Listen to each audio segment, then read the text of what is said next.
It's Bristol, baby! Welcome to Thunder Valley and SimTV. We're here tonight with Virtual Racing League's second to last race of the season, and Jordan Ashelin's got a commanding lead hanging into the final races here. But tonight we race on the half-mile bull ring in Bristol, Tennessee, and this is going to be a great race. Oh yeah, Bristol, every time you come here, it puts on a fantastic show, and I expect nothing less tonight. We have about 24, 25 cars on the grid, getting ready to take the green tonight, so nice car count to look forward to, and some great paint scheme. You see the 8 Jeremiah Vincent, a fantastic car. Robert Gaba also looking for a better finish than he had last week. He kind of struggled after getting some damage in some wrecks at Daytona last week. Soldier on through, and he's currently qualified in 14th, hoping to qualify a little bit better and have a better finish tonight. All right, Finian. Well, tonight we're at Bristol Motor Speedway, and let's take a look at this racetrack, Finian, because it's a half-mile bull ring in Bristol, Tennessee, the good old South. And as we head down and take a look at the beautiful racetrack, it's a half mile, it's high banked, it's concrete, but as we take a look down into turn 1 here, Finian, it looks symmetrical at first glance, but it's definitely not. So we'll head down to turns 1 and 2, and we'll take a look from onboard here, Finian. 15-second laps. It's a flying around here. If there's a crash in front of you, you only have about 7 seconds to respond to it, and you can't see. When you're down in that car, your sight lines are not very good. You see rocketing down the back straightaway now. Different lines here, the high line, the low line. You can look all over the racetrack to find speed. The bottom is going to be best on restarts, the high line better during the long run, but you got to keep an eye out for the marbles up there. As we're going to ride on board here down into turns 3 and 4, you got to keep that right up against that seam there between the asphalt and the concrete, but heading back onto the front straightaway, you see the marbles up top. That's going to be something drivers will be fighting all night long in the green flag runs. They'll collect up there, and as soon as the caution comes out, they'll pick it right back up, make it very slick. And of course, the pit road situation here, Finian. We got a pit road on the front stretch, a pit road on the back stretch, and you got to keep those things in mind when you come down to pit lane. You got to know where you're pitting. Yeah, especially for the few guys that are going to be starting towards the tail end of the field.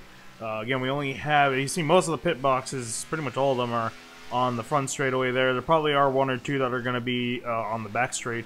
So you got to keep that in mind as well. You don't want to be caught going down the wrong pit road, because that is A, very embarrassing, and B, going to really hurt you in the wrong end. As we see the marbles cam. And actually, funny enough, but when we started, just started streaming, the track state was reset to 100%, and there were all marbles there. But as these cars have made their qualifying runs, you can notice that it's not as much as it was in your video. In your video, That's when it's like completely fresh. But you see guys already running the high line that's taking away some of the marbles. Now, if you notice, actually, if you look towards that first Tennessee logo near the top of your screen, you can see how the marbles are very narrow there. It seems like drivers are drifting up in the mid-corner, right up against that wall, and kind of coming off the wall on the exit of the corner. So I think if you wait too late to get off that wall, you'll get those marbles on your tires, and it's just like driving over marbles. It's very slick and icy up there, and it's very sketchy, especially later in the run once the tires wear out. So we have a 190-lap race here tonight, Finian, stage on lap 75. So what are we looking forward to in terms of the green flag run? Where's the preferred line to be? What line do you choose on the restarts? I think, honestly, that outside line just seems to be extremely dominant every time we come here. That inside line, maybe you can hold yourself up there, but that outside line definitely more preferred. You know, a little bit after the green flag and later on the run, it just conserves your tires a little bit better. You can get better runs there. It's pretty easy to defend up there. So with 30 seconds remaining left in qualifying, Eli Hinton in the number 13 is at the top of the board. Eric Hutton in the 88, who's second in the championship, running P2 right now, but he's got a long night ahead of him if he wants to catch Jordan Ashelin in the points. Yeah, and speaking of the points, we'll do a quick update. So yeah, Jordan Ashelin, as you were saying at the top of the broadcast, he has a huge points lead. He has 22 points ahead of Eric Hutton in second. Realistically, Hutton's the only one that has a shot left in this championship, but a little bit ways further behind is Elliott Butler. Didn't have, again, him and Hutton both were looking to have great finishes at Daytona and be able to close that points gap, but late race caution really threw a spanner into the works, and Ashelin was able to recover enough for it to extend his points lead further. So Butler is 44 points behind, so he's looking to have a nice finish to try to get back into the points fight, but I think it's really at this point between Ashelin and Hutton, and even then, so it's a pretty long stretch. Now look at the marbles cam, Finian.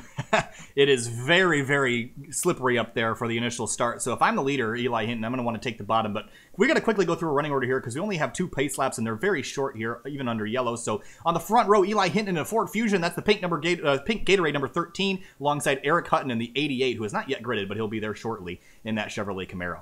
Doing everything he needs to do to get to the front. And then we have Elliott Butler in the 36, starting in third, looking for a better finish after what happened to him last week. And then fourth, we have the 12th car, it's Jim George. Mark Emerson in the 22, strong run last week, ended up winning the race alongside Jeremiah Vincent in that number 8 Chevrolet Camaro. He'll be starting on the outside of row number 3. Back to row number 4 in 7th, we have Ivan Jones in the 53 Chevy SS.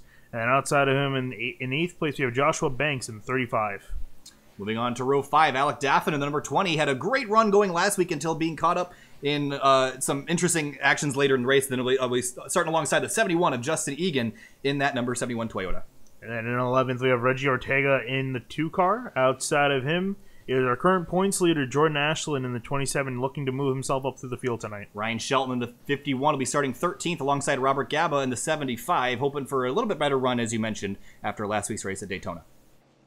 Yeah, then moving back to 15th, you have Josiah Vincent in the 4, and then outside of him in 16th is Stephen M. Turner in the 26. Both those guys in Chevrolet Camaros.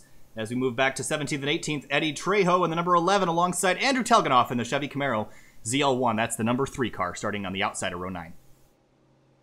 Moving back to row 10, we have Nicholas Caressel. There we go. Went over this week. in 19th, and then in 20th, we have Connor Horn in the 42. And a beautiful paint scheme on board that number 42 here this week. I think we got cut off the last row or two there, but most everybody collected up there. I think the 87 is one of the cars that didn't get called out there, and that is William Troy. The 77 of Nicholas Caressel, we already mentioned. So they were missing the 18 of Alec Martinez. He'll be starting in that number 18 Toyota Camry. And then the 42 there is at the tail of the field. So that wraps up your starting order, and we're going to have 2 pace laps again. Very quick caution laps here tonight, but one of the things we're going to be watching out for, Finney, is keeping yourself up front out of trouble, because this short track can bite. We mentioned how quick things happen here at Bristol. Yeah, definitely. So, I mean, you come out of the corner and you go down the straightaway in about 5 seconds, maybe even less.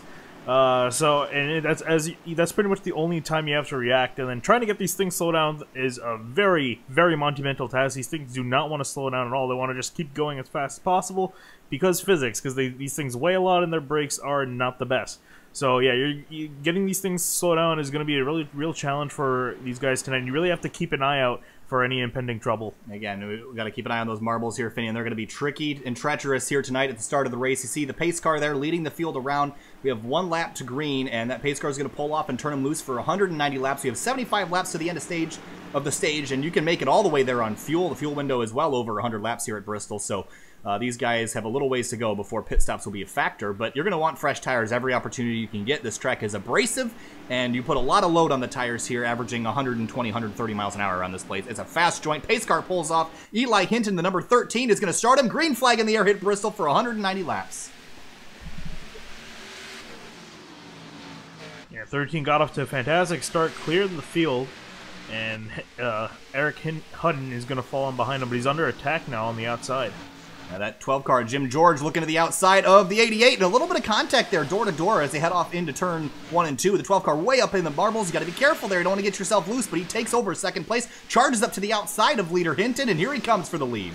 Yeah, he's not waiting at all. I would have said, maybe try to wait in, have a little patience, but he's going to go for it on lap 2. He's going to take the lead barely. Almost gets in the wall there in the exit of turn 2, but holds on to it and takes the lead. Jim George to the point. See the 13 right around on the bottom, and where that rubber is laid down. So, the 12 car in the wall hard. Significant contact with the wall. Here he goes. He swaps to the bottom lane as the 88 of Hutton tries to take advantage around the outside, but here comes Hinton back around to take the lead. You can see everyone pretty much parading around that outside line exactly in the same line.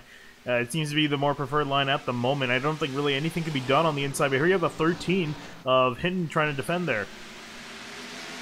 So the 12 car takes the lead immediately, then bounces off the wall and gives up a spot. But really the only one on the bottom of the racetrack I see is Eli Hinton in that number 13. Yeah, it looks like he's trying to make something happen. I mean, just defending here, and it looks like actually the 12 of George is kind of struggling. I'm wondering if it's that right front damage that he got. That was a pretty hard lick to the wall that he took. Yeah, and again, it's so early in the race that there's all the marbles up there, so he probably just got up and he gets in the wall again, and here he goes off the racetrack, bounces up upside down on his lid, and right into the middle of the field, and there's significant damage there, and the 12 car upside down gets hit more, and we have a caution on lap 7. I think he may be deaf there. Yeah. Wow, that was a huge wreck for that number 12, and he started out so strong and into the wall upside down early in the going. What a violent wreck here. Let's take a look at it. Yeah, I mean, it didn't look that good when he came off the corner. He just hit the wall. Thought he would have been able to save it, but yeah. Oh, man. Huge impact. And then, several other cars get involved. That's the 35 of Banks, I believe. Oh, the 2 of Ortega. Barely getting around that. Actually kind of got a piece of that as well. So that was a pretty gnarly wreck here, especially for Bristol. We mentioned how fast things happen, and this happened way too fast for Jim George to recover from. That was the 53 and the 33 that were involved there. Actually, is there a 33 car in the field? Who was that hit him? That green car. We have to take another look. 35 of Banks, I want to say. Yeah. Yeah, here's the 35 of Banks. Here's what he saw. And again, things happen so fast. Tried to get around it, and I think he net-coded through, so I think he's good to go. Him and I think the 71 was it that got involved? Yeah, no damage on the 71 there, but let's ride on board with the 2 of Reggie Ortega, because he got a good look at it as well. I think he also got some netcode damage from it as well, so pretty much nothing. But we'll see riding on through. And how quickly things change for that number. Oh, he got hit from behind, actually. And so he's got right front damage for sure. But that's how fast things happen here, Finney. And we already have pit stops, and some takers and some not. Yeah, some guys electing not to take tires, but let's see. It looks like everyone fourth on back decided to come to the pits. Interesting. 10 laps in. Now, I wouldn't think that you'd want to come to pit road, but looks like some guys have opted for tires and fuel. And looks like Emerson, last week's winner, will stay out on the racetrack in that Ford Fusion. And the 51 of Ryan Shelton will, as well as the 26 of Stephen Turner, who will take over second. Yeah, so looking at the pits, let's see who came out. So it looks like the 13 will lead them off. And then we have the 87 of William Troy, who's moved up a few spots. Yeah, not showing that he came to pit road, but he didn't even stop. He just drove right on through. That makes sense. Then we have we have 36 Elliot Butler, 88 of Eric Hutton, the 8 of Jeremiah Vincent, and the 35 Joshua Banks. Everyone I think pretty much went safe and took 4 tires, it seems. All right, well, 2 cars already out of the race. One of them being Jim George, that one being Andrew Telganoff, and David Mott Jr. is currently on the track but has not started the race, so I think he will probably stay there. So, action already, Finney, and that was a fast-paced opening lap. Sorry for making you deaf there. It got excited. But again, things happen so fast. You already see. Let's take a look at our marble cam already. You already see how much they've taken off, and I think that contributed to why the 12 car got up into the wall. Those have not really worn away all the way yet. So he was up there trying to use that high lane very aggressively and got into the wall a few too many times. And I think from there, it was just a slippery slope once he had the damage. Yeah, pretty much. So, running that outside line can be very dangerous because as you apex, you come down low, you cut down low on the exit of the track, and then you come flying up towards the wall. If you don't time it right, getting on the throttle and making your turn in, you can end up in the wall, and you see him from that damage, significant damage that's going to end his night. All right, well, we're going to get a restart here on lap 12. So it looks like most everybody survived all that, although Reggie Ortega is currently off track right now with damage to his vehicle. So he probably had some damage that was unfixable. And green flag flies again. Mark Emerson jumps out, takes the lead, and gets a great restart. And those behind will be side by side off into turns 1 and 2. Emerson wasting no time to get ahead and see everyone else trying to follow through and kind of cut themselves to the... You see that the 13 is trying to get to the high side as soon as possible. And very tight quarters there up in the front. Look at the 71 of Justin Egan. He tried to go middle 3 wide for a second with Jeremiah Vincent and the 20 of Alec Daffin, but thought better of it. He'll have to settle in. Here comes the 42 of Connor Horn.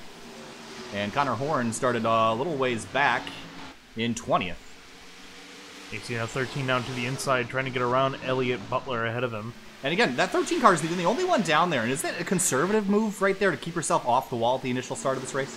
I guess so. Maybe just trying to see if it's actually viable at this point in the race. It doesn't look like at the moment. You see the 35 of Banks looking to the outside of him now. And honestly, that's not that bad of a decision. Again, we didn't mention it. We do have a stage caution coming on lap 75, so there's a potential. There is definitely a caution coming at some point. Again, so I think he's just trying to manage his stuff until then and keep the car clean, because you don't want to be having a damaged car by the end of this race. No, and again, it's a pretty long race here tonight, and keeping your nose clean at a short track like this is pretty hard. And so far, these guys are doing a pretty decent job of spreading themselves out. You see the 8 of Jeremiah Vincent jumping to the high lane, but you look back up towards the front. Joshua Banks barely made his way through that wreck and is now up here battling. As see the 26 of Stephen Turner got backed up by Mark Emerson there, and he's going to lose a spot to the 36 of Elliot Butler. And you see Butler was able to make the run work out of the corner, dive to the inside on entry, and make the move. And I think that's probably one of the prime ways you're going to see passes tonight, guys making it on the straightaway and making it on turn-in. See Hinton still trying to make that bottom lane work, and Again, the track is extremely rubbered in, so you'd think there'd be a lot of speed down there, but as the race picks up, you see marbles bouncing there. That was a cool shot, but it's going to be a long race here. You got to keep your car in check and keep the right side on it to be in contention later in this race, and I think Hinton's got a pretty good line going. I'll take a look at Butler, though. He's caught all the way back up to Emerson, and caution's in the air. And that's Brian Chambliss in the 21, knocks the pit lane cone out of the way. Doesn't look like he has too much damage. It bit might of just right be a side, spin. Yeah, nothing significant, just a little bit of damage. We'll see what happened here. And off of turn 4, it gets a little bit too much power on and bounces. That was actually pretty significant contact there, but single car incident for the 21. We'll ride on board with them here and get another look at it. It's on the back straight, so it'll be through the next corner here.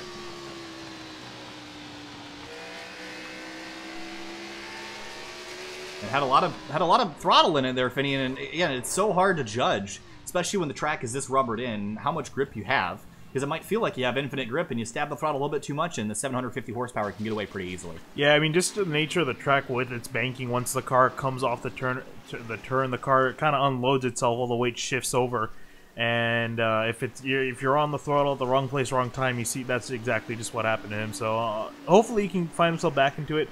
Visually, it didn't look like it was too bad, but it's up to the sim to really decide how much damage that is. Yep. And actually, it looks like these guys are doing an interesting pit procedure. These guys are coming under caution. They're going through both pit lanes. Yep.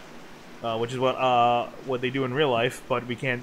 The sim doesn't make you do it, but I think these guys are just doing it as a league rule tonight. Yep. Well, the other thing I'm interested in here, Finian, is that we see a lot of takers on pit road, which is not something you see. It looks like the 71 bailed out of pit lane, so you might have the option to bail until you get to that front straight pit stall area. You see everyone going for pit stops now, but interesting to see that the 22 came down to pit lane. Again, it's only lap 24. The tires don't have a whole lot of chance to get... I mean, you're going to lose some speed for sure, but I thought for sure we'd see longer runs and guys opting for track position over tires, but so far I've been proved wrong. Yeah, I think these guys are just going to try to take as the freshest tires that they can get. I mean, we don't have that many cars here tonight. So if you do pit, you're not going to lose a ton of positions. Again, still pretty early on in this race, so I think these guys are going to just try to take the fresh starts that they can get, just in case a long green flag run does present itself. Can't find my words there. And then once that green flag run comes through to fruition, these guys can... I can speak tonight. Oh, man. Once the green flag run happens, that these guys can have the fresh tires to work with, as opposed to having older tires. You got to use words that fancy. Fruition. I mean... Yeah. I really should stop. Apparently, I can't say it. It's looking up the vocabulary there. I don't know how I got into college. Get you a dictionary. That might help. Anyway, we're on lap 25 here of 190, so the pace has been slowed so far by 2 cautions. One of them involving Jim George in the number 12, and the other involving the 21 of Brian Chambliss. And it looks like Chambliss is back out on the racetrack, but coming back down to pit lane to get some crash damage fixed. But again, that doesn't really look that bad. The front end's a little bit pounded in there, but I think that car will still be drivable, and Bristol's not an aero track by any stretch of the imagination. Yeah, no, really the main thing you just have to look after is your engine and your handling, and you're pretty much set after that. So if you can just fix some of the damage to potentially his engine, that's the only really thing I can see him having damage with that hit. It's pretty square on in the front. Other than that, he should be good, so hopefully he can get that fixed and get back in the race. All right, well, Elliott Butler in the 36 is going to take over the lead. He'll choose the inside lane for the start. And as we head on to the back straightaway again, we're going to line up the 35 and the 51 on the second row. And others behind him, Eric Hutton in 5th now. The pace car is going to pull off. We'll go green on lap 27 here at Bristol. And Elliott Butler will lead him back to green, and he fires off. Green flag back in the air. Yeah, you can see that the 26 spun his tires a lot, and you see now the 51 of Sheldon trying to take advantage of that and go to the inside. He drops in and will take that second spot away. Got a battle behind him for 3rd, and there's lots of cars involved in it. There's Hutton. There's Robert Gabo in the 75 there, shown in 7th place right now. He's trying to charge up to the front. And there's Eli Hinton in that 13 lurking behind. And notably, too, the 20... Oh, we got the 88 around! Ooh. And he saved it, but the 27... Yeah, it's our points leader, Jordan Ashelin, and green flag is actually still in the air at the moment. Still in the air, and will stay green. Oh, so this is huge for Ashelin. And he's going to get lapped here. Here comes the leader. Yeah, so that's going to put him a lap down. Thankfully for him, he's the first car lap down, but that could change potentially quickly.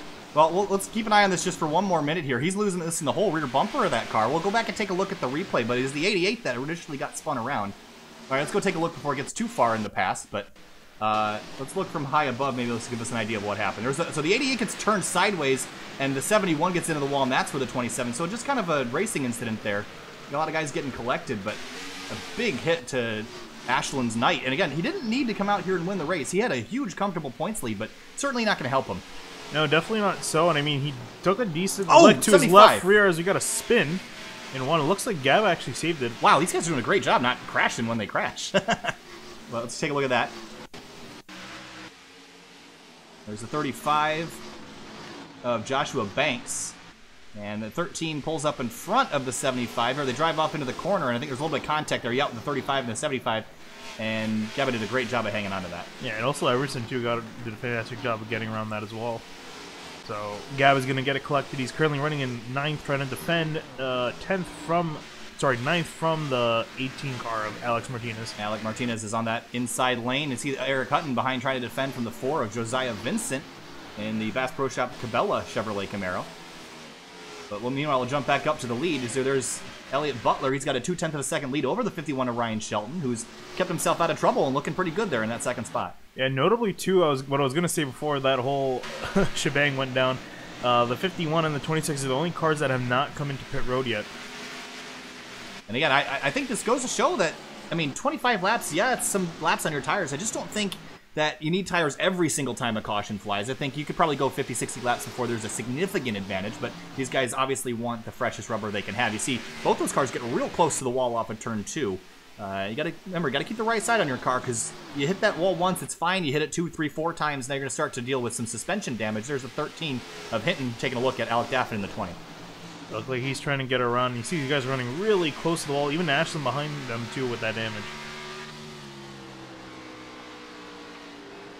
And drops to the inside. And again, that's a pretty tricky place to make a pass, but if you have a good car on a restart and fresh tires, see the 26 bounce off the wall there, you can make that pass happen. Yeah, really you just need a momentum to work with you. If you can get a look into the corner, that's really your best shot at passing. You're not really much so on exit. Well, let's take another look from inside this car here, Finney, because look at the sight lines. The roll bar kind of puts half the corner out of your view, so when crashes happen, unlike a lot of racetracks, the banking totally makes your vision go away in the mid-corner, and we actually are a little bit higher up than Hinton's head here, so we can actually see more than he can, and it makes this track even trickier than it could be. Yeah, pretty much you just need people calling out and just smoke to kind of, and tire marks to kind of guide you through a wreck when you can't really see it. But yeah, you see the 13 still trying to work on the inside of Daffin, and he's actually making some ground here as Daffin's kind of held up by the 26 in front of him. Yeah, I think the 13's going to use Turner as a pick here and drop down to the bottom and try to make this pass happen, but he's been working on this for about 10 laps now. And starting to kind of collect a group of cars behind him. You see a battle for the lead going on in front. Here comes Shelton looking on the bottom. Yeah, he's looking a little bit racy, and I'm surprised too with the tires. He's actually running faster with older tires on as well, so he's keeping some great pace right now, and even faster than Butler ahead of him. And Hinton has cleared both the 26 and the 20. It looks like the 26 is really struggling right now, and we're going to keep an eye on the lead here so we don't miss the lead change, but the 26 to Turner really struggling with his handling at the moment here, lap 45. And you see Shelton trying that bottom lane, but got kind of bound up on the exit, and that's going to let Hinton drive right to the bottom. He might actually complete this pass here. Yeah, he might be able to complete it on entry here. We'll see what happens. They head into the turn. But meanwhile, we got another battle going on here for 4th, but here's Hinton taking a look. And there's 2 great battles on the racetrack. Really wish we had picture-in-picture to have both these in shot, but looks like Hinton's going to complete that pass almost, and he does, and Shelton's going to have to give that spot up. Meanwhile, Mark Emerson flying through the pack here, heading back towards the front where he was just a couple laps ago. Yeah, I would say he pitted and fell back in midfield around 12th or 11th, so he jumped all the way back up to 4th. So fantastic job by him. Oh, Ivan Jones in the 53 around, and he's spinning, and in the middle of the racetrack, caution flies, and here comes some of the back markers here, and I think we're going to see the leaders here in just a moment, how quick things happen. 53 of Ivan Jones, some dropping through the order, and he's going to go a lap down. But you know who is going to be really happy to see that? It's going to be Jordan Ashelin in the 27. He should be the free pass recipient. Here's a replay. And I think this was on the inside of Robert Gaba here, and gasses up, tries to hang it left, and the same thing that happened to the 21 car, excuse me, and slides up. Wow, the 87 just rolls on by there, so close close moment there for a lot of cars. Yeah, so Jones is going to save it. Have a... I don't think... No, he didn't hit anything on that, so he did a fantastic job of locking that down and not getting into anything. Definitely going to need some tires, because those things are going to have some flat spots. All right, well, lap 49 now, and so it seems like most drivers have about 40 laps on their tires. Some have less, Eli Hinton in the 13, but looks like everybody's going to come to pit lane this time. Again, this surprises me. Yeah, I think everyone wants some rubber on them. We've gone 50 laps. I can imagine, especially the 26 of Turner and the 51 of Shelton definitely want some rubber because they've been out there this entire time on the tires they started the race with. See the whole field making their way down the pit lane here. Remember Bristol's unique caution procedures here. When you're under green flag conditions, you can pit on either the front or the back. Wherever your pit box is under caution, everybody's required to go around the whole pit lane, and that's what you're seeing right now as the field comes down to take their stops. And we'll see if anybody plays any strategy here. Maybe a 2-tire stop, potentially? We could see potentially from the guys who've come into the pits recently. I doubt the 51 and the 26 would do something like that, but definitely some guys who came in on recent cautions tried to put some strategy. Here comes the 42 car. He wasn't quite that far up, so I think he's making a move, and it looks like he didn't stop, actually, for that number 42. So he did? I thought he did stop. I could have sworn we saw him pull into his pit stall. Didn't take any service. Oh, you know why? It's because it's the 2 different pit roads. Ah, that's correct. Yeah, so that would be why. So the 42 car takes a little strategy call here and heads up to the front. Yeah, definitely I think he took 2 tires. So. Oh, for sure. I think that's the move. And I like the decision here, Finney. We only had about 25, 30 laps on your tires depending on which strategy you're on. So I like going off the beaten path here a little bit. I think it's a good move. Yeah, and also remember, we again stage caution coming out on lap 75, so these guys only have to go 25 laps. So this is putting them in a good spot for some points here. Again, top 5 are awarded points, 5, 4, 3, 2, 1 in order that they finish. So good move. Let's take a look at our marble scan here, Finney. You can already see from the beginning of the race how much that the amount of marbles has moved up. You can see, again, towards that first Tennessee logo there up at the top of your screen. There's almost nothing there. So in mid-corner, you're okay. But again, if you linger on the high line a little bit too long, it's going to be a slippery slope up there. You got to keep yourself off. Yeah, and even beside the marbles aside, I think if you're running that high late in the corner, if you're not turning in right enough, you could potentially end up hitting the wall on exit, as we've seen a lot of guys do before. So these guys have to keep an eye on that. But we'll see now. These guys are going to potentially be racing really hard before the stage caution comes out. So interesting to see what these guys are going to do. Yeah, 42 pulls up right alongside that pace car. Go down there, buddy. And he wants to go. Yeah, he does want to go, and I think he wants to get as good of a restart as he can. Especially if he's got older tires than the guys behind him. Again, I don't think the tires matter as much as these guys think they do right now, but maybe it's not so much as a speed thing as it is a comfort thing, especially with the track so rubbered in and so fast. His pace car's going to pull off here again. Lap 53 will get a restart. Pace car took a very hard left, and green flag's back in the air, and Connor Horn's going to lead him to the green pole right up in front of the 36 of Elliott Butler. Yeah, he's going to have a pretty decent lead, but we see the 13 of Hinton working that inside, and we've seen him been working that all night long, and he's going to try to get around Butler. And going to try to make that move work, but here comes the 51 of Ryan Shelton on the outside. He doesn't want to let the 13 get this spot away, and he's going to take advantage of it. But here comes Butler right on the rear bumper of the 42 of Connor Horn. Yeah, he potentially has a chance of making a pass here. It's just a matter of when he's going to do it. We'll see on exit. He's going to look low. He's got to watch out, though. That 13 is right there. Off in turns 1 and 2 now, and Hinton's way down on the bottom. And I think Hinton's seeing the blood in the water there at the 42, kind of backing everybody up. And I think the 13 could make some moves work here on the bottom if he chooses to do so. Look at the 36 now diving to the bottom to take over the lead from the 42.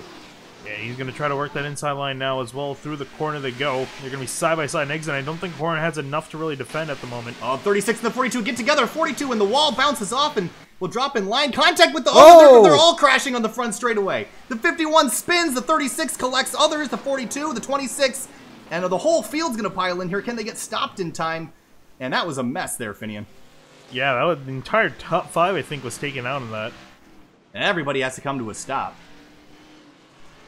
But several cars involved, and that is from 0 to 0 for the 42. Look at the damage on that 42 car. Yeah, he's definitely not happy with that at all after what happened, but we'll see what happened here. So alongside the 36 of Butler, and you see Butler and the 36 going to drift up mid-corner, bounce off the 42. 42 comes back and collects the side of the 51, and then they all get together off the corner. Eli Hinton involved, Mark Emerson, last week's winner, and they all just get collected, and it's hard for everyone to get slowed down here. We mentioned how bad your visibility is. And I'd like to ride on board with the 8 of Jeremiah Vincent because he was kind of right in the middle of all this as it happened here. This is a couple laps before. You can see everything. Actually, I'm looking at Mark Emerson. Here's the 8 of Jeremiah Vincent. Well, actually, let's ride inside the car here. So you see how bad the visibility is. You can't see more than 3 cars in front of you. And there's the field wrecking. He gets on the brakes, and track's completely blocked. Nowhere for him to go. He gets hit from behind, and it gets into the back of the 75. Just a stack up there for everybody. Yeah, but it's such a small track, too. It's hard to really move left or right. And with cars spinning everywhere, it's kind of hard where to judge where to go. And it gets into, again, 22 of Mark Emerson spins, and the whole field gets wadded up here. What a mess this was. So lots of cars going to receive crash damage. This, and you know what, Finian, a lot of times we talk about the front of the field being a good place to avoid trouble, but tonight it seems like the guys up front have been the ones causing the trouble. Yeah, it just seems everyone just happened to get involved in there, and it was just unfortunate too between the 42 and the 88. Not the 88, 36. Butler just getting together, both trying to look for the same real estate. So just getting involved. You see the 13. I think he just pulled off the track. Yeah, I think the 13. Okay. Internet issues for the 13. But yeah, he's going to remain in this, and Alec Daffin's going to find himself in the lead. Joshua Banks is up to second. Can I talk about the 20 car for a second? Because last week at Daytona, this guy was, I'm talking about the 20 of Alec Daffin, he was in the race the whole time, didn't lay back, didn't really charge to the front a whole lot, but he kept that nose clean till the very end of the race. And that's something, look at the front end of this car. I don't think there's much, if there's a little right front crinkle on that machine, but keeping the nose clean, and I think that's what Daffin's been really good at here, and this matters because we still have a long way to go here, Finian, 130 laps, so I think keeping your car in check is going to be a major key to this race, and Alec Daffin's doing a great job. Yeah, definitely. So you got to watch your equipment. Long race to go, and some guys are already beating it up. Not really to their own fault, it just happens, wrong place, wrong time. But I definitely think, the guys who have been a little bit quieter in this first half of the race will be the ones who be finishing up towards the front at the end. Yeah, take a look at the 2-car of Reggie Ortega, another guy that had a really bad start to Daytona last week, but recovered nicely, and there he is. Not a ton of damage to that car. He got in the wall a little bit in the beginning of the race. The rear end's a little crinkled, but that car's in pretty decent shape otherwise. There's a lot of other cars in a similar situation. I just want to point out before we go green, that the number 27 of Jordan Ashelin, he's in 6th right now. That's how much that last wreck jumbled up the field. He was at 1 lap down with the amount of damage that you see him have. He's 1 lap down, got the free pass, was able to avoid all that wreck, pretty much most of that wreck, and finds himself in 6th. So fantastic recovery. Yeah, and again, that's what he did just last week at Daytona as well. Managed to hang on to what otherwise would have been a pretty terrible day. So I think he's really the comeback king right now. But we're going to go green again, lap 63 with Alec Daffin in the 20 on point. And most cars have taken tires and fuel, but the front 6 are on 13-lap old Goodyears, and the green flag flies once again. Now Daffin gets a great start, pulls up in front, and takes off. He's trying to get away from the carnage. We have about 12, 13 laps to the end of the stage. You can see everyone pretty much spread out a lot more than we've seen them before. You see the 36 of Butler. He's going to fall in behind a lap down. Here's Alec Martinez in the number 18. Started all the way back in 22nd. Here he is running 8th right now, and around goes the 87 into the wall in the back straightaway. It looks like he's going to keep it to the inside, so I think we're going to we're going to have a caution come out. And trying to find where the 87 is on, there he is, William Troy. And so Troy goes around again, and again, the cautions continue to fly here at Bristol, so the green flag runs are not happening here tonight, which changes strategy. That was a single car spin there, just gasses up, and we've seen a lot of that tonight on corner exit.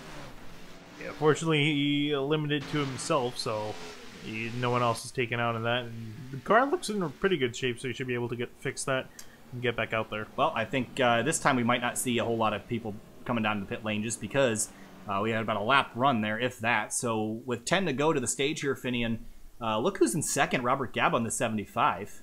Started 14th, so a good start to the race for Gaba, and he's actually kept himself out of most of the carnage we've seen tonight. I would say we saw him have a tank slapper, him, and I think Banks got into some contact.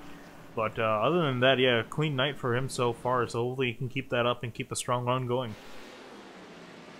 And again, you mentioned Jordan Ashelin riding in P6. Looks like the 36 car, Elliott Butler, is going to get a lap back, so he's loving this. Yeah, so he'll be back. He was 2 laps down, so he's now 1 lap down, so hoping to get that back as well. And trying to get back into this fight. I think the way things are going tonight, he's going to be just fine in terms of getting his laps back. But in terms of takers for pit road, don't see any this time, so Looks like most people are just going to be content with their spot for now and are going to try to get that track position for the stage. And again, so one of the things we've been seeing a lot here tonight, Finian, is corner exit. Now, that's what's been catching people up. And actually, we do see some takers on pit road. And Mark Emerson's one of them. Eli Hinton. Yeah, it looks like some guys more towards the back of the field have elected to pit. So maybe just trying to potentially actually set up for after the stage. So they might not come in during the stage caution.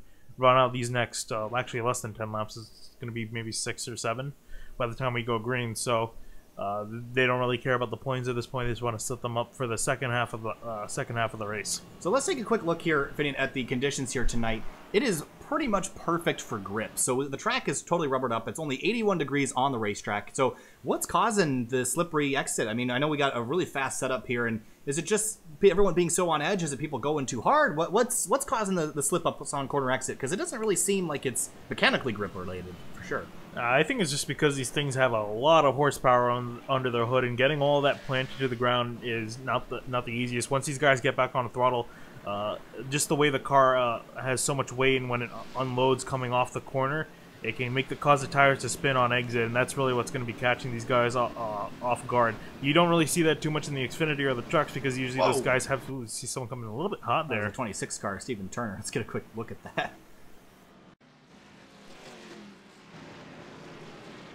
Yeah, we talk about being quick. I don't think he realized the field was there until he turned off the corner. But yeah, as I was saying, once these cars just come off the turn and the car unloads, if the tires are caught spinning, you're going to go spinning around. So it's just really something that you kind of have to deal with. It's almost similar to what happens at Dover, like we saw actually today in the Xfinity race. Not really particularly that, but in the Cup race we'll potentially see that guys spinning their tires. One of the other things I want to mention here is with the high grip levels from the racetrack, I think the speeds are up. And when the speeds are up, your margin for error is so much smaller. And I think actually too much grip is potentially causing this issue here on corner exit. I think everyone's going so fast that they're not being careful. And when you're not careful, you put that throttle on the floor, you think you got the grip, and very quickly it snaps away. And that's what's causing the incidents here tonight. 69, lap 70, green flag in the air, and we're going to quickly jump for a 7-lap run to the finish of this stage. And Alec Daffin jumps out in front. Robert Gaba's going to slide into second, but behind him it's just a hornet's nest. Yeah, you see Ashelin caught in the middle of that as well, just trying to soldier on through. You see also Hutton, his rival in the championship, trying to get around him.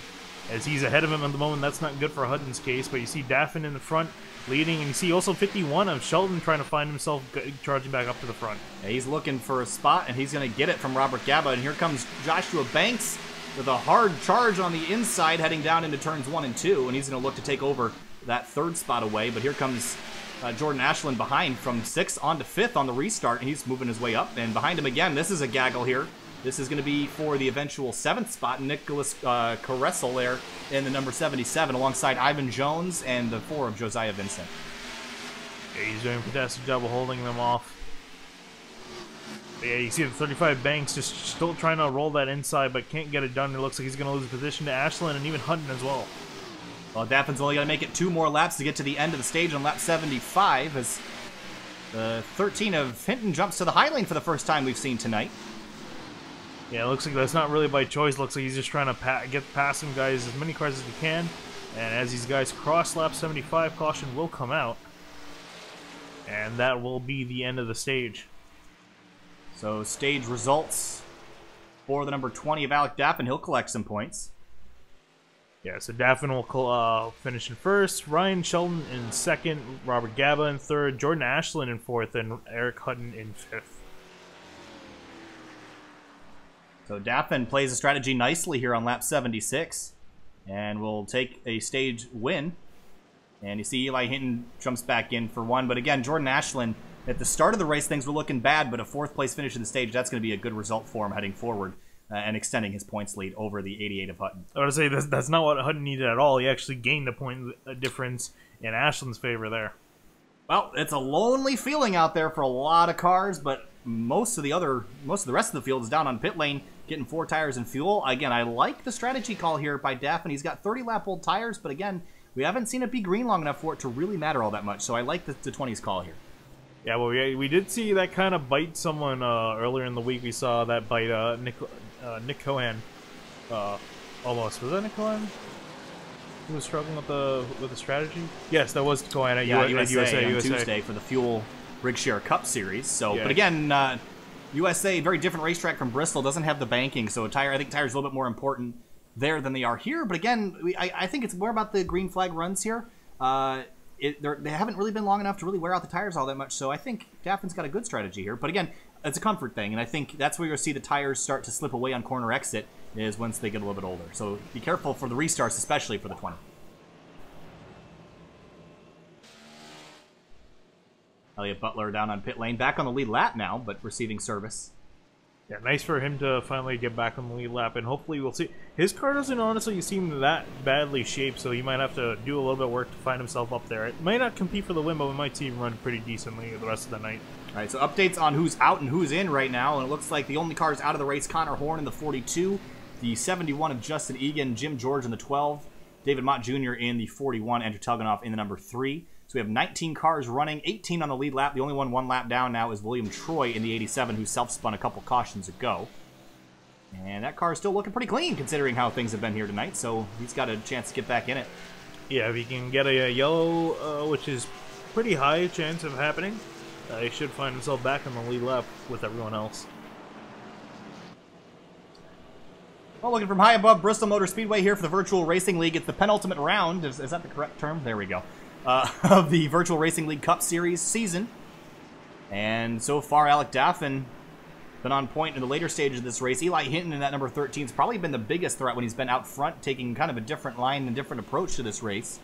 But this half-mile bull ring here in Thunder Valley has been putting on quite the show here tonight, and it's been living up to its name of the last Coliseum. It is just an absolutely brutal fight to the end here for these guys. We're not even halfway through this race yet, and people are pushing and shoving and being extremely aggressive, and that's what Bristol always brings. Yeah, and I think we have more of it coming as the laps wind down. The aggression level is only going to step up from here on out. So we'll see as these guys get going back underway, and we'll see what's going to happen. I think it's going to be pretty exciting. Well, the 20 and the 13 will restart side by side. And again, we've seen that 13 prefer the inside lane, and I'm interested to see if he'll cross over once the 20 gets his jump and take that lead away on the bottom, or if he'll try to rally around the high lane. We've seen the high lane be really the dominant lane here tonight. Green flag flies again. Alec Daffin in the 20 is going to restart on old tires along with the 13 of Hinton. Let's see how much it matters, and the 13, like I thought, dives to the bottom in turns 1 and 2. Yeah, looks like he's going to try to make that work early on. It depends, though, how much does he have for Daffin. Daffin looks pretty strong on that outside.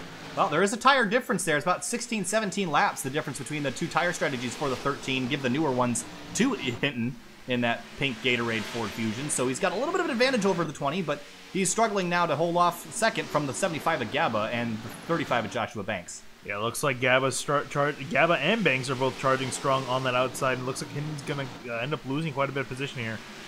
Off of turn 2, you see the whole field rocketing around Bristol Motor Speedway, and we're going to head off down into turn 3 and 4. And the 8 of Jeremiah Vincent in the Wrangler number 8. He's charged up to the front, almost gets into the back of the 13 as he looks for a spot. Yeah, Hinton was trying to close the door there, but the 8 of Vincent just had such a charge that he couldn't do it. So Vincent's going to get around him now to try to get 5th place. You see him on the inside, still trying to fight back. Now, how long, if you're Hinton, how long do you... Oh, I got to 51 spin around. I guess not long in this case. Yep, well, that answers my question. Ryan Shelton spins, and no caution, but significant damage to that 51. And that's going to hurt. Yeah, it's going to hurt a lot, and I think that car is virtually done as far as competing for a good finish tonight, and that's really unfortunate for him. He's been having some good runs early on, but just after that caution, that car hasn't been the same. Now, let's see how it happened here. We're looking back. This is a replay of what just happened to the 51 of Ryan Shelton. Inside of Reggie Ortega in the number 2. Comes up off the corner, bounces off the 2, and just... same thing we've been seeing, except this time it was understeer off the corner exit, not oversteer. Yeah, it just seems like turn 4 is just the nature of it. And again, these two corners, the two sides of the track are actually different. It doesn't seem like they're symmetrical, but one's a little bit tighter than the other. Yeah, if you take a look at the track map on the left hand side of your screen, you can see it's just a little bit oblique there. It looks like an egg. Almost like a really, really subdued version of Darlington at a short track scale. Yeah, so it's actually kind of a mistake to drive both corners the same. We see the 13 of Hinton sideways off of turn 4. And he's dropped all the way back into 9th, and he's struggling. And it's kind of interesting, though, that he's struggling and Daffin's completely fine out ahead. Yeah, here's a replay of what just happened to the 13. Dives off into turn 3, and caution is out right now, and it's Alec Martinez and others But here's the 13 slipping on corner exit, as you mentioned here, Finian. But we got other things to tend to, as the 18 has, I believe, has gone around. I see some other cars back there that are stopped. So we'll take a look, see what happened. 75 at Gabo was the first one to go around, actually. So this happened towards the front. Oh, this is for the lead. Yeah, 75 bounces off, and Joshua Banks, Ashelin involved, and the 35 spins. Ooh. And others tried to check up to miss it, and everyone does a pretty good job of missing it. But just those two cars involved, minimal damage, more to the 35 than anything else. Yeah, and I can't imagine that Gabo is happy with that at all. Well, let's He's take having a look. a great run. Well, yeah, we'll try to see what happened here. So it looked like the 20 was kind of backing up to these guys. He had run out a little bit after the restart, and 75 drops to the bottom lane, charges it hard, drifts up the racetrack, and slips, and really just loses the nose, or loses the rear, excuse me, and 35 had nowhere to go, really. Yeah, it looks like he was just trying his best to keep it off of the 20, and in doing so, him turning to the inside just got the car loose. Yeah, we'll see it off of Banks' nose in the 35. Yeah, 75 really went in there trying to get the slide job done, and tried to pull it off the 20 and gets loose and takes out the 35 with them. And pretty light contact under the inside wall. Shouldn't hurt Joshua Banks too much. But certainly it's not, you won't want to be in pit road fixing crash damage here on lap 90. Yeah, definitely saw it. How about Jordan Ashelin all the way up into second place? Yeah, we've seen some pit stops here, so it's going to shake up the order just a little bit. And Jeremiah Vincent in the 8 will take over the lead with Jordan Ashelin in second. So yeah, so I think that was actually everyone coming down pit road. Yeah, everyone did come down to pit lane except for the 87 of William Troy, who's going to be riding in 8th right now. But yeah, everyone did come down to pit lane and move Jeremiah Vincent, and all of them, I believe, took 4 tires. So Vincent had a great pit stop. 13.9, and Ashelin, actually, it was really the leaders that had poor stops. 15.6 for Alec Daffin, and a 15.2 for Hinton. So both those guys struggled a little bit in the pit lane area. So yeah, that last caution again, shaking up the order of the front here, and I think we've seen that. I think yeah. So Eli Hinton has come down pit road. He's up to he actually gained some spots on that. Going to move up to 7th. He was running in 9th when the caution came out. All right, Finian. Well, we're up to lap 94 here of 190, so the race is getting out of the way pretty quick here. So as we look towards the end of the race, yeah, any favorites kind of standing out to you so far? Honestly, it's kind of tough to say. Everyone has been kind of going up and then dropping back, going up and dropping back. I would say a lot of cars have a good shot, but if I were to pick one, it's actually kind of a tough decision. I think here. I know who I want, so. Why don't you start? I still got to think about this. I'm going to go out on a limb here. I know Daffin hasn't had the quickest raw pace of anyone here this weekend, but that 20 Alec Daffin keeping the nose clean, and again, just got kind of run into there by the 75, so nothing that he did wrong. He's been doing a really good job of keeping the nose clean. Has probably one of the best looking cars in the field right now, and I think he's probably a threat later in the race. He's not afraid to play some strategy, so I say that 20 car ends up in victory lane at the end of the night.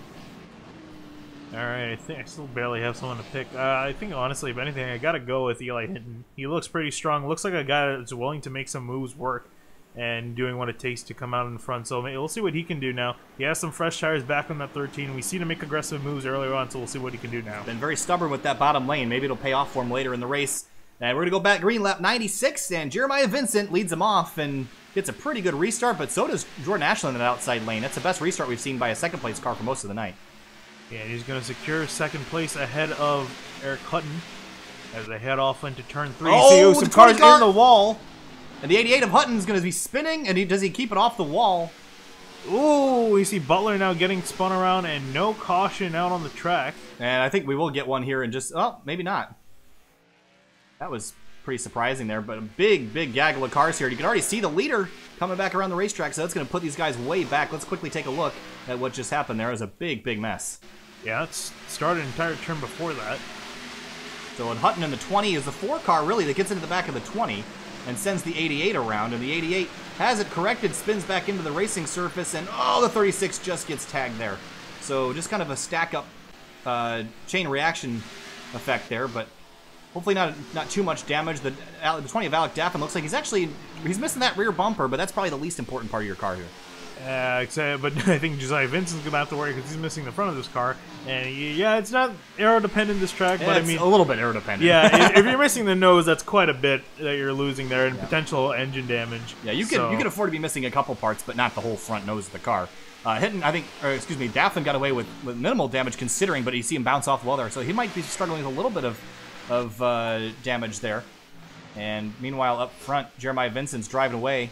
But you can see these front 2-3 cars are not doing that great in terms of their crash damage. Look at Eli Hinton's car. That's bent up and mangled, but still running extremely well. So you don't need to have your car perfect, but you certainly want it better than Josiah Vincent has it. Oh, for sure. But yeah, so looking through the order scenario, so Vincent, Ashelin, Hinton, sorry. Then Daffin and Vincent rounding out your top car 5. Again. William Troy got loose, and here comes Mark Emerson. We've seen him struggle. He was in the lead earlier in the race and then got down in pit lane and got stuck up in a bunch of other incidents and has not found his way back forward yet. And there's Ryan Shelton trying to recover with the damaged race car. We see Reggie Ortega and Joshua Banks going at it hard for 9th place. And the laps are starting to wind down here quickly, Finney. We're on lap 104, 85 to go. That's only 20 minutes. These laps click off very quickly, so you got to start thinking about it here. Strategy-wise, what you're going to do, and you can go to the end on fuel. You don't have to worry about that. I'm saying we're looking like this potentially could go green to the end. Everyone's pretty spread out after what happened. Pretty spread out everyone quite a bit. So I'll have to keep an eye on what's going to happen. Let's see the 20. Looks like the 26 of Turner wants to make a move on the 4 of Vincent, but just can't get it done. Yeah, again, Vincent's limping around that car with pretty significant damage on the nose, so he's going to have that to deal with. You see tire marks being left there by the 26 car powering through the corner. There's Alec Martinez sitting there in 8th place. He's had a pretty nice race considering he started 22nd. He's starting to move his way through the order, and that car is perfect. I don't see a single scratch on that thing. Yeah, but I say he's got a really good opportunity now. He's going to see him working the inside, trying to get on the inside of the 53. And Ivan Jones too has had a pretty quiet night, all things considered, and he's going to try to get around that 26. Oh, Martinez having a little internet flash there, but he'll continue. And this is starting to get kind of messy here, Finney, and this is going to be for 5th place. Stephen Turner, Ivan Jones in the 53 who just got loose. Joshua Banks. Ooh. See a couple cars bouncing off the wall there. Yeah, I think as this guy is starting to lose some grip, or at least as much as they expected, so they end up going to the wall. This is where things start to get messy, so you got to keep an eye out. There's Alec Martinez driving around the outside of the 4. He'll take over 8th place now. It looks like Vincent just can't keep it up anymore. I think his car is starting to give away with the amount of damage he has. So, unfortunate ending to his night. He's going to end up pretty much dropping back further and further as this run goes on. Meanwhile, Stephen Turner is struggling. The 53 of Ivan Jones up into the wall. Here comes Joshua Banks now to the bottom. Out front, Jeremiah Vincent is a 1-second lead. You're not missing anything up there. We're really interested in this 18 because he's, again, had a very clean night, stayed out of trouble, and now when it matters, he's starting to charge forward. And I think this is the last obstacle he's got to overcome. But still struggling with that internet just a little bit. Yeah, you see everyone now starting to form up behind the 20 of Alec Daffin. So he's going to be in 4th place. And actually 3rd place is quite a bit of ways ahead. Jordan Ashelin in 3rd, about 2.7 seconds ahead of Daffin. Well, interesting to note, Finian, last time through, Eli Hinton was 0.3 of a second faster than that 8 of Jeremiah Vincent. So this lead is actually closing up. It was a second a couple laps ago. Now it's down to 0.5. Yeah, he's closing in, like you're saying, about the 10th or so every lap. So he's getting closer and closer and running that inside line. And again, one of the only cars we're seeing here running that inside line. So it really seems to be working for him later on. Yeah, and we mentioned it, Finney, and I didn't think that was going to pay off very well in traffic. But now with the clean air on the nose, this is working out really well for that 13. That surprises me just a little bit. Yeah, I think the inside line could work, but you really got to know what you're doing. And definitely Hinton knows what he's doing, so he's going to try to make a move here. To the inside goes the 13. This is where it gets tricky, though. You can make speed down there, but it's so hard to pass when your exit gets compromised by the car on your outside. Yeah, pretty much the best bet is getting it on entry and sliding up. But you're going to see Hinton, he's gaining every single time he's doing it. So if he can just keep at it, he should be able to get around Vincent. Yeah, he's going to clear him here, but can the 8 get the run off the corner and stick his nose in? He will. And I think this is actually really just a matter of time here for the 13. He's going to clear him and take the lead away. Eli Hinton goes to the point on lap 118. Yeah, fantastic job there. We've seen him up and down the order. Now he's found himself back on top here, taking the lead. Well, I like your pick, Finney. And Eli Hinton drives up to the front from about 7th on that restart, so looking good. Meanwhile, we got a pretty intense battle back here again. This is going to be ultimately for 5th place, almost 4th now. You can include Alec Daffin in that. And that's going to be Stephen Turner, Ivan Jones, Joshua Banks, and Alec Martinez clinging to 8th. Yeah, you even saw Banks loose off the corner there, so you can really see these guys starting to lose the grip on their tires. And caution out. And it's William Troy there I saw for a moment. That was slow on the racetrack, and indeed it was. So let's go back, take a look. And that changes things. We're going to have 70 laps to go. But again, same situation. Oh, he got hit that time. Well, he bounced off the 2 of Reggie Ortega. Isn't that exactly what happened to one of the other cautions? That was they even bounced off the same car. I think you're thinking of the 51 of Shelton, I think? Yeah, I think he bounced off of Reggie Ortega. I think it was the same car. Anyway, caution's out. 13 Eli Hinton slowing to a crawl here, Finian. That... Yeah, I wonder if he's waiting for the pace car. Could be. That's got to be what it is. I hope it's what it is. Yeah, I imagine he's waiting for the pace car. Meanwhile, everyone else on pit lane, though, so... Interesting. There's the pace car, and I think he'll start rolling. Yep. Okay, just catching the pace car. Meanwhile, pit stops have been made, and Jeremiah Vincent will jump out in second. So, question becomes now, Finian, 30 laps. So is that old enough on your tires to make a difference? I say no, but again, that's for the short run. Here he comes now to the pit lane now. Interesting. So Eli Hinton's going to give up a chance for the win here, and I'm not sure if he's confident if he's going to be able to get this back or what. I'm kind of wondering what happened to him there, where he just got, I guess, caught out where the pace car came out, and he had to let everyone by. So yeah, he's gonna get put all the way back to, I believe, 16th. That's a disastrous and I think situation. Part of it, what has to do with that is that pretty much a lot of those laps were under green flag conditions, A, and then B, also he does run the inside, so it's gonna take up more tires than if he were to run the outside. Yeah, I mean, I wonder if the rubber on the inside lane is negating that at all, because the outside typically is a little bit more abrasive, but just because of the ground out the surface. But I don't know. I guess we'll see how it works out. Certainly not what Eli Hinton wanted here, with less than 70 to go. Again, the laps tick off very quickly. It'll be about 15 minutes when we restart the race. That's how quickly things happen here. So Jeremiah Vincent gifted a position here. He'll move back up into the lead. So yeah, so another huge shake-up in the field now. So the guy who was leading just now is going to drop back to 12th. And yeah, unfortunately for him, he doesn't have any advantage on the same set of tires as everyone else. Well, I don't think it's not totally out of the question that he could come back up and win. Remember, he did come from 7th on that restart to come up and take the lead away. And I don't think we're done crashing just yet. But the problem is he's got to avoid all that to get himself back up into this mix. And he's going to have to pass some pretty fast race cars and do it with about 65 laps to go, and again, about 15 minutes worth of time. So if it goes green at the end, he's going to have to really make it work hard. Yeah, I was going to say, I think he honestly might need a caution. He could potentially pull it off without one, but it definitely could use one to his aid. Yeah, I think what he could do here is get as many spots as he can on the restart, about 10 laps in, get a caution, and maybe another 10 laps after that. Quick yellows in succession, about 10, 15 laps apart, probably going to be what Eli Hinton is looking for, but he's going to restart on that bottom lane in 13th. So he gets the lane he wants. Question is, what happens out up front here, Finian? Things have been kind of crazy. And Jeremiah Vincent is going to take over that lead again with the 27 of Jordan Ashelin to the outside. Behind them, Stephen Turner and Alec Daffin lined up in row 2. And lap 125. Green flag is going to be in the air. Jeremiah Vincent's going to lead in the green. Slow restart for the outside lane, and it's going to stack everybody up. Yeah, and Daffin got a hit from behind, or Daffin hit, I think, Ashelin ahead of him. And yeah, bad start for Ashelin on that outside, and you see the 26 of Turner able to take advantage of that. Well, we're going to go on hit and watch here. He's to the inside, 3 wide contact. The 53 is going to spin, and caution will fly again. So looks like the 53 will get caught up in Eli Hinton's charge to the front here. And that's not going to help Hinton at all, because he's going to be only 1 spot higher up than he was just a moment ago.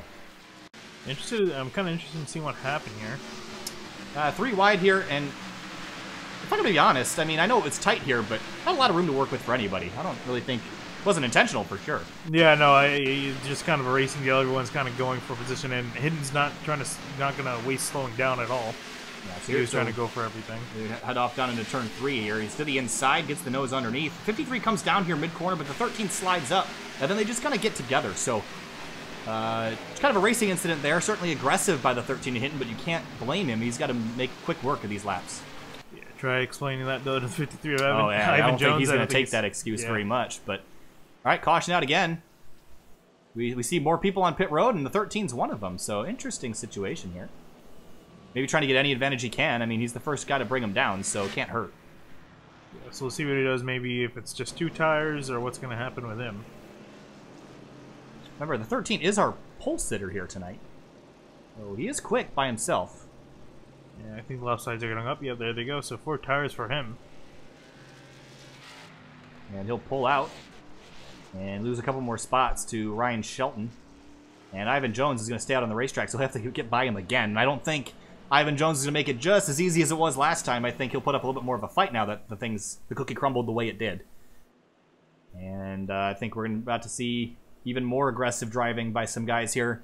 As we're on lap 129, we're getting down to it. Finian, about 60 laps to go, and we're going to take the restart. Yeah, I can't. It's just really hard to describe how quick that is. According to our estimates, it looks like it's going to be about 15 minutes. Yeah. Or so. So that's incredibly quick lap times. You kind of forget how quick a race is here. Yeah, generally you get about 4 laps in a minute because they're about 15-second laps. So 60 laps will be 15 minutes. So yeah, that sounds about right. So Jeremiah Vincent's going to just... All he has to do is hang on. If he can keep his nose out there, keep getting out in front as these guys keep crashing, that's a really easy way to win a race because you don't have to pass anybody, you don't have to defend from anybody. And when you have the restart advantage, you're going to be looking pretty strong. The only thing he's got to really worry about if someone tries to punt him going into a corner, because I can imagine with these quick cautions, someone's going to do it out of desperation. Interesting. So that's something he's going to have to defend for. What? Didn't get the one to go, so it'll be 59 to go when we get the restart. So that's even less laps. And again, Eli Hinton in that 13, he wants every lap he can get. I think he's quick enough to do it, but he's got to keep that nose clean and drive up through the field. And he can't have cautions every other lap. He's got to have them every 15, every 20 laps if he wants to really have a shot at it. And maybe get the guys in front of him to pit. Now, I'm just surprised, Finian. Wouldn't you think that you would have stayed out? I mean, he stayed on the racetrack. Yes, everybody pitted behind him. But, I mean, we haven't seen tires be a total huge factor tonight. So instead of coming down pit lane, putting yourself back, why don't you just risk it and stay out front? Part of me wants to think he might have pit just to inspect and see if he had any damage. That's my thinking, if he got any from that. Or if he missed pit road. Yeah, that too. So because the caution comes out so quick here. I mean, sometimes you're working about fuel strategy, you're doing something else, and you look away for 2 seconds and you miss that pit road entrance, and that could have been what happened. But again, even if he dropped back a couple spots, the cautions are surely going to fly, and he could have pit with everybody else later. So certainly a strategy mishap there for Hinton, and it's going to put him way back when he probably should still be leading this race. All right, well, 59 laps to go, and we get the restart. Jeremiah Vincent alongside Steven Turner in the 26. We haven't talked a whole lot about him tonight. He's been kind of in the middle of everything. Started back in 16th, so running second right now. And we're going to get the green flag here again with 59 to go, and Vincent gets a great restart, and that one was much cleaner that time. Oh, but here comes Ashelin now to the inside of Turner, trying to take away second place. I don't think that inside line's going to work quite as well, but he's certainly going to try as he drives all the way down to the inside, but I think Turner's going to clear him on corner exit. Here comes the 35 of Joshua Banks to the outside. He'll take over third easily from Ashelin in the 27. Yeah, Banks looks like he has good enough pace to really challenge the 8 of Vincent, but we'll see as the run goes on. Here we're on Hidden Watch. Yeah, and he's behind a whole horde of cars here, and he's kind of stuck, and there's the 53 car again. Yeah, so we'll see how he tries to get around him this time. Yeah, there you see him looking to the inside now yet again. Drifts up mid-corner. Close quarters there. Gets a little bit loose. Drops back to the bottom here. And this is so hard to make speed down here. But yeah, he's trying. Yeah, he's trying everything he can at the moment. I mean, that's all he can do. Just keep trying till it works. Oh, contact again. There's some more right front damage. Yeah, it looks like he's just going to be able to egg ahead of the 53. 36 and the 2 got together there a corner ago, and they'll continue, but 13 does clear the 53, but he's going to use the 21 as a pick. That's Brian Chambliss, who had trouble earlier in the race. And as the 2-car Reggie Ortega's backing up, I think 13 might be able to get another spot here or two, but slow progress here, and the laps are taking away so quickly. 13 minutes to go here with the way things are going. Yeah, he's going to be hoping to make some better progress than he is. He's so quick by himself, though. I mean, once he gets out of the traffic, he's flying, but he gets stuck on the bottom and cannot roll the exit like he'd like with the car out there. So that's what's slowing him down. To see the 11 car out of control back there, that's Eddie Trejo. He'll hang on to it in the McDonald's Chevrolet Camaro. Yeah, fantastic save. Great job locking it down, keeping it straight. So no caution in the air. You see the 51. Ooh, George actually gets into Shelton, then they go into the wall. Well, Hinton's going to take that opportunity, get up alongside Reggie Ortega, and take away the 9th spot. And he'll get clear of him here and down into the entrance to the next corner. And so Hinton will move himself up into 9th and start his charge again. Still's got time to do it, but he's 3.6 back from the leader. We got one real sideways. So the 53 car of Ivan Jones again sliding out of control, and he's going to hang on to it. Barely, but he does. Yeah, great job by him. I can imagine this tire is probably really hot now. That's where he's struggling with the grip in them. Hey, I'm sure he's going to lose another couple spots here to Nick Caressel and Eddie Trejo. But he'll keep on plugging. Meanwhile, up for second, we got to battle Joshua Banks in the 35 looking for the 26 car spot. Yeah, looks like he's hungry. I thought he would have been able to get around Turner by now, but he's at least hanging in there, and especially with the leader, more importantly, ahead. So he could potentially be waiting later on to make a move to strike. And he does have a bit of time to work with, considering how close Vincent is to the front of them. Well, we're about 45 laps to go now here, Finian, and Jeremiah Vincent's out with a 4/10 of a second lead, but we look back in the field, he's still got some battles going on. Reggie Ortega, Brian Chambliss, but look up ahead here. Hitting in the 13, he's looking for the 8th spot on the 36 of Elliott Butler, and he's actually gained some ground on the leaders. He's gained about 7/8 of a second the last couple laps, so he's coming up through the field, and actually last time through was one of the quickest cars on the racetrack, second only to the 18 of Alec Martinez. Yeah, and he has to be, but again, it's a matter of is it too little, too late. I think at this point he needs a caution to really help him out. I don't think he'll be able to do much with if it goes green to the end. I think he needs to get a couple more spots before that caution could come out, though, because he'll be stuck in traffic like he was on the last restart. Here's a battle now for 10th spot. Brian Chambliss has it. Ortega wants it. Mark Emerson's there, as well as Shelton in the 51. Yeah, and Emerson has nowhere really to go. Now he does as the inside lane opens up. He's going to charge to the inside of Chambliss. And Ortega, looks like he's going to barely clear Ortega as they head into 3. Yeah, Ortega's barely hanging on there, but here comes the 51 of Shelton to the bottom now with that damaged 51 Red Bull car. Can't even tell what manufacturer it is. He's missing all the panels. Well, I think it was a Camry at one point. Toyota. Not much of one anymore. Can't tell. You can't tell. Looks like a modified now, but here's him looking to the inside of Butler. And Butler is pretty strong here, even with all the damage and all the adversity he's gone through. He's going to hold Hinton at bay on the outside. Yeah, but Alec Martinez was slow off the corner. Look at Martinez down on the bottom lane as well. And that's a problem if he continues to run there, because that's where Hinton's been running his lines the whole time. Yeah, and it's not helping Butler as well, because he's holding him up on the exit. So, here's the other thing here, Finian. I think the 13 of Hinton walked into this race knowing he was going to run the bottom the whole race, because everyone else is going to be up on the top. So this is more of a necessity for the 13. I don't think he'd be coming through the field as fast as he was if he was on the top side, because he'd get stuck behind everybody. So kind of committing to the bottom as we got a battle for the second spot. Three-way battle for the lead now. Jeremiah Vincent, Turner, and Banks all together here. 40 laps to go. Yeah, you saw Banks make an aggressive move to the inside of Turner, and they're caught all the way up to the back bumper of Vincent. So yeah, three-way battle for the lead here on our hands.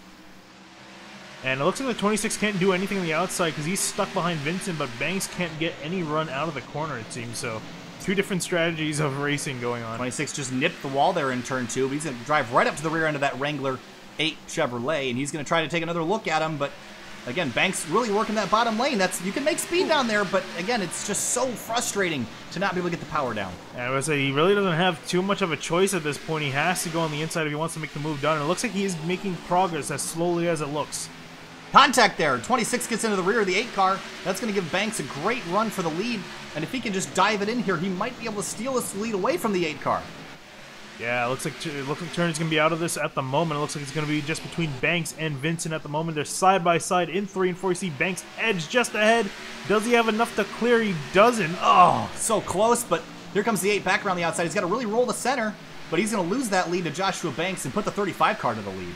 Yeah, fantastic job there, passing 2 guys. And he's going to find himself in the lead. He's going to try to gain as much as he can. You see, the Vincent. Ooh, yeah, caution out. And Ashelin tried to slow up. You see him almost hit the wall. And big mess. Bunch of cars back here. Ortega, Josiah Vincent again. And you know who loved that? That's Eli Hinton in the 13. Moved his way up into 6th with all that carnage. But here is... Oh, this is actually started with the 20 car. And we'll take a look at Alec Daffin here. And Daffin gets up into the wall, bounces off, collects the 4 and the 51. They both all get together, and others just kind of pile into this as the 4 goes around. And Ortega, a very long wreck. Yeah, started about half a lap before this happened, and so just kind of a slow wreck that's going to jumble up the field here as we got pit stops happening, Finian, and it looks like a lot of takers down here. I was going to say, I'm wondering who's going to come down. It looks like everyone's going to come down. But we see any tire take 2 tires? I see someone pop out of their pit stall there. Is that the 26 car there? And you see the 8, Ashelin. Oh, the 13 and the 88 going to do a drag race off pit lane, but 13 will win the race, and he'll be 5th. That's going to put him on the bottom for the restart, Finian. Interesting to see. I'm kind of curious. Did anyone actually end up taking different tires? Let's see. The only one that could have is Mark Emerson in the 22. That's a 2-tire stop. Yeah, so that's interesting there. Wondering what happened to Cody. Nice. All right, Finian. What are you looking for? I can't believe I said it. I was joking about you earlier in the... Oh, man. Want to try that again there, Finian? I'm scared I'm going to mess it up again. Joshua Banks in the 35. Yeah, interesting to look at his pit stop here, Finian. 0.1 seconds, but I think that's because of the pit road situation. Yeah, it looked like he dropped a lot of positions, so I can imagine that he definitely messed up his pit stop at some point. So it sucks to see him drop all the way from 1st to 8th now. All right, well, let's take a look at this because we got something to talk about. Jordan Ashelin in the 27 back into the top 3. Again, trying to protect his points lead over Eric Hutton. But look at Jeremiah Vincent's going to be on the outside for the restart. Mark Emerson will be behind him. But Eli Hinton, again, moved his way up to 6th under the green flag conditions. Now puts himself to 5th in pit road. We have 30 laps to go. He's got to pass 4 cars to get to the front. And it's going to be a battle now. You said the 13 would win. I said the 20 would win. Right now, Alec Daffin is in pit lane in 16th, and Eli Hinton's 13th and charging forward. So I think your bet was better. And again, it's going to be less than 8 minutes when we go back green. Yeah, this is going to be very interesting to see now how this all plays out. Yes, he has quite a few cars to pass, but I mean, they're all pretty strong cars up towards the front. I haven't seen much of Emerson. I wonder if he can be able to hold on. It looks like his car is a bit too damaged, really, to keep up with pace. But again, might surprise us here in the later parts of this race. So, and Steven Turner might. I mean, he's in a great spot if he can just get out in front and drive away. He's in a great spot to win this race. But I think he's got to really run for it because I think everyone's been watching that pink number 13 tonight and knows how quick he can be. But on the back straightaway now, we're gonna have 29 laps to go when we take the green flag here, Finian. And that outside lane's going to be looking real strong on the restart, but Hinton's going to have to make that bottom lane work if he's going to want any chance at the win. I think he's got to get immediately to 3rd or 2nd if he's going to want to have a shot at it here. Pace car pulls off, and Steven Turner in the 26 Camaro is going to lead him back to the green now. Yeah, he got a great start there. He's going to clear the outside lane and secure the lead. And already that outside lane getting kind of jumbled up there. Here comes Hinton on the bottom to the inside of the 88. And now he's alongside Mark Emerson for 4th. It looks like he's kind of struggling. I think just that outside line seems to work better on the initial few laps of a run. Yeah, and then for sure. And then Hinton ends up coming to his own on the inside. But the 22 of Emerson's real slow right now. We mentioned the damage on his race car, Finney. He's been struggling with the speed here tonight. That's backing up Hutton and might give Eli Hinton the 4th spot away. And Hinton should be able to clear him here in the next couple corners. And Jordan Ashelin's even backing up now to the 13. So I wouldn't count him out just yet.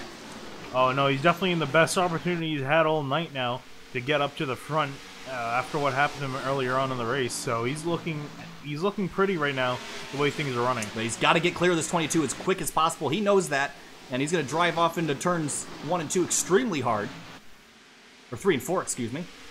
And it looks like Joshua Banks there in the 35 is also making some progress back up to the front. He's up in 7th, looking to potentially pass the 88 Hutton. There he goes, looks to the inside, doesn't decide to do it. All right, so the leader's already jumped out 1 second over Hinton and Emerson.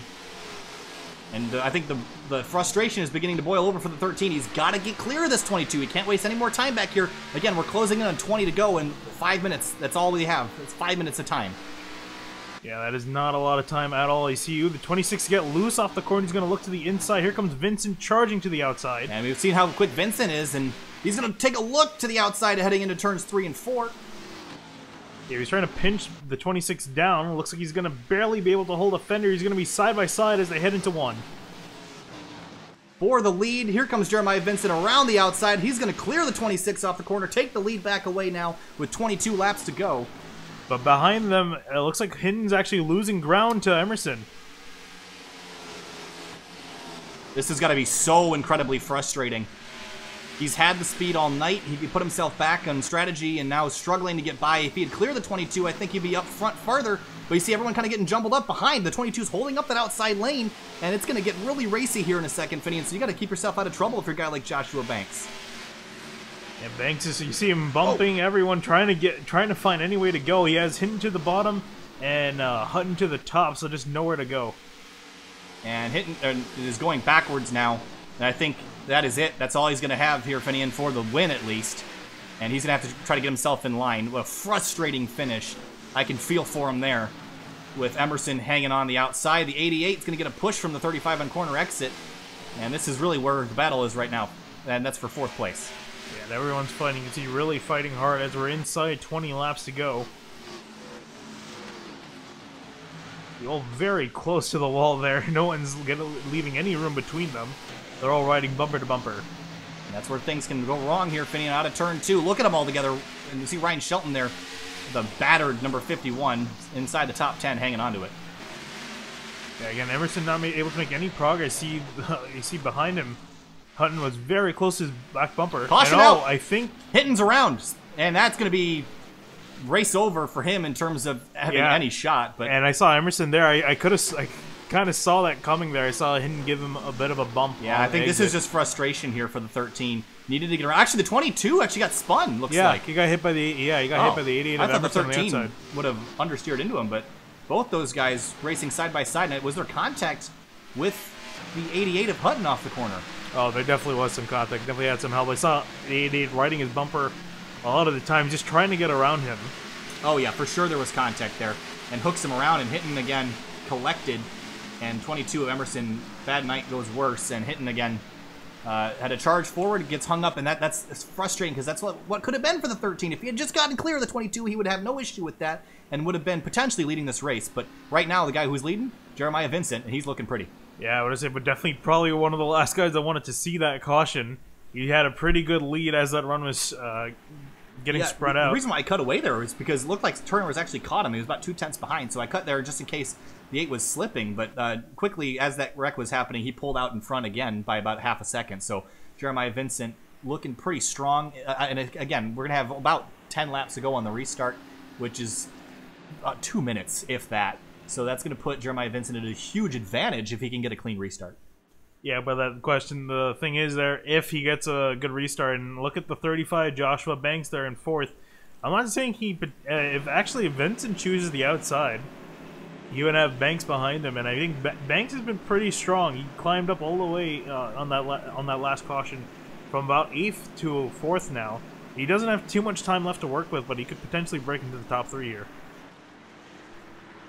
Joshua Banks in a pretty good position. As you mentioned it, Finian, starting on the outside lane. But you know what's interesting, Finian? I haven't seen anybody on the restart take the outside lane, which you would think everybody would be all over that. And that's why the outside really kind of takes about a half a lap to get momentum, because they're always struggling from the second place start, having issues. So interesting that everyone's taken the inside so far. And I think that what this does is it gives Jordan Ashelin a chance to get second away from Stephen Turner on the restart.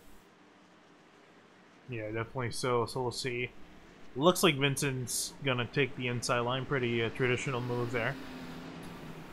And it hasn't really failed anybody tonight. Again, you got such strong ability to get a jump over your second place competitor that it doesn't really matter. But let's take a look at marble scam there, Finian. Not much there anymore. No. And we've checked back in a couple times here tonight to look at the marbles, and at the beginning of the race they were extremely bad, but as the green flag runs go on, it drags those marbles away. They get on the tires, they get taken off, and fresh tires put on, and slowly they begin to dwindle as the outside lane gets used more and more. So that outside lane going to be real strong here the last couple laps. Yeah, so now it's just going to be a matter of who's going to be able to ride it, and will Vincent be able to hold off anyone that charges at him? Well, we're going to have a 10-lap shootout here at Thunder Valley for the second to last race in the Virtual Racing League Series. And points, not going to be much of an issue tonight. Jordan Ashelin and Eric Hutton running 2 spots apart, and Ashlin's got a big advantage. So not really a whole lot of shakeups in the points here this evening, but where the shakeup is going to be is on the racetrack. This place is like a blender for race cars, and it's torn a bunch of them up and spat them out tonight. And Stephen Turner is going to have one more shot at Jeremiah Vincent, starting on the outside. And Vincent's going to have to do everything he can to get a clean restart and get away. For 10 laps, it's going to be 2.5 minutes of racing, but it's going to be the longest 2.5 minutes in his life for Jeremiah Vincent. Pace car pulls off. Green flag, 10 laps to go here in Thunder Valley. And he gets a great restart. Can't say much about the 26. He didn't get a good restart at all. And you see now Ashelin on the inside trying to get clear of him. Off into turn 3 and 4. There's a big gaggle of cars for third. Jordan Ashelin alongside Joshua Banks. You mentioned it, Finian. Started on the outside. That's going to be an advantage to him. We've got a big pile up in the back. Cars in the vault. And wow, the 77 goes vicious impact into the outside wall. Caution out, 9 laps to go. We're going to get a restart. But, man, Mark Emerson gets involved again. Eli Hinton.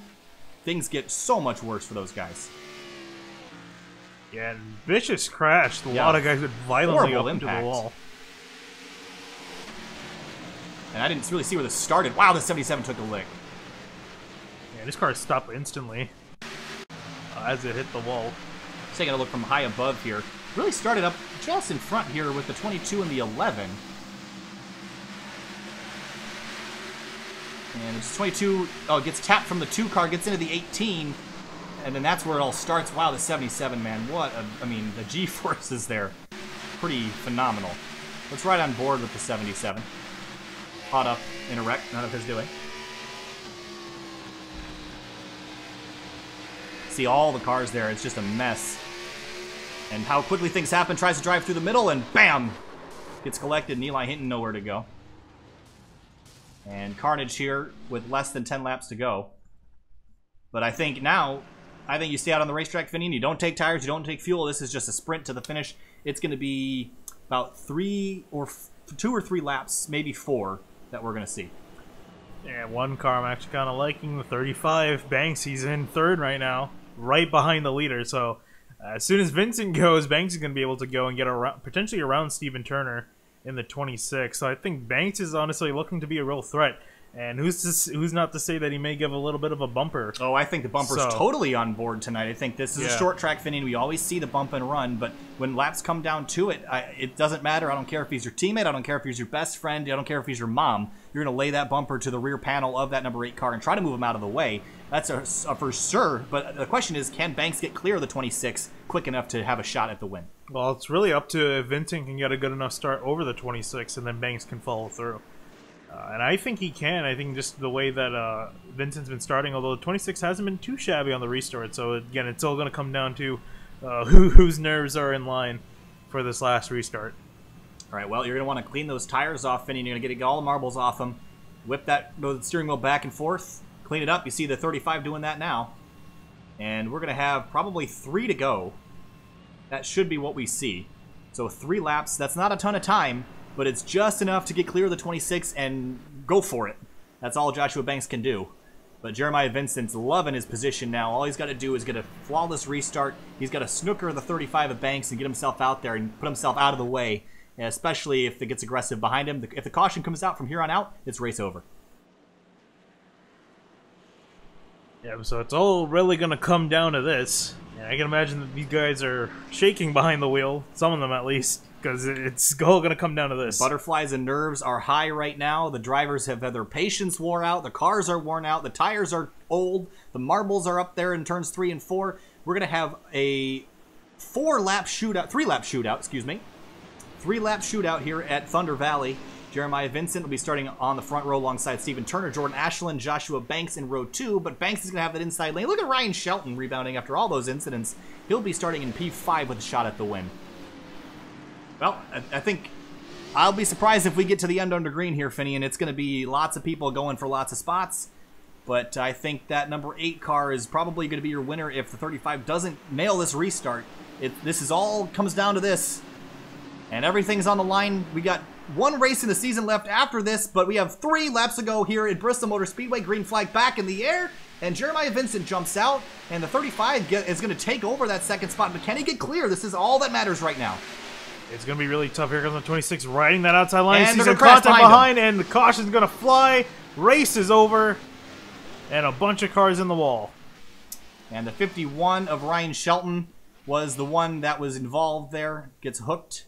But Jeremiah Vincent out of turn 2 there. All he had to do was nail that restart, and he did. And Steven Turner will miraculously hang on to that second spot. Did a great job hanging on. And Joshua Banks will have to settle for 3rd. What a finish. We'll go back and take a look at the incident as soon as the checkered flag flies here. But for the 8 of Jeremiah Vincent, the white flag will fly. And the pace car will lead them around for the final lap under yellow flag conditions here at Bristol Motor Speedway.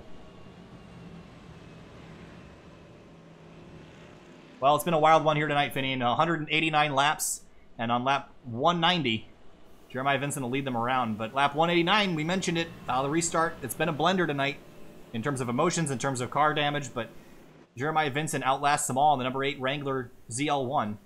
And Stephen Turner as well in the 26 car. Did a phenomenal job today. Coming from 16th up to 2nd, was up front for a lot of the race, was involved in a couple incidents, but for the most part, that car's looking pretty clean. Yeah, and definitely earned it too. He's been able to stay up there all night long, hang in there. A little bit short, but I don't think he's going to be that dissatisfied with 2nd.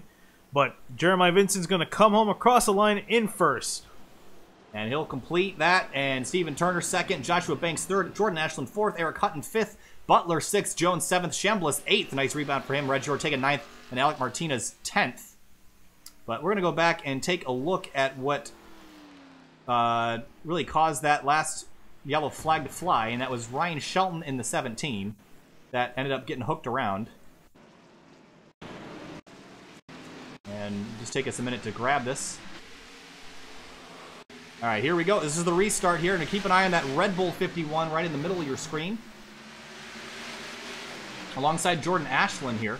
And it looks like the 36 came off the wall and collected him. We'll have to get a replay from high above, I think. Elliott Butler in the 36 on the outside. And does the 36 bounce off the wall? I think this is on the front straightaway here.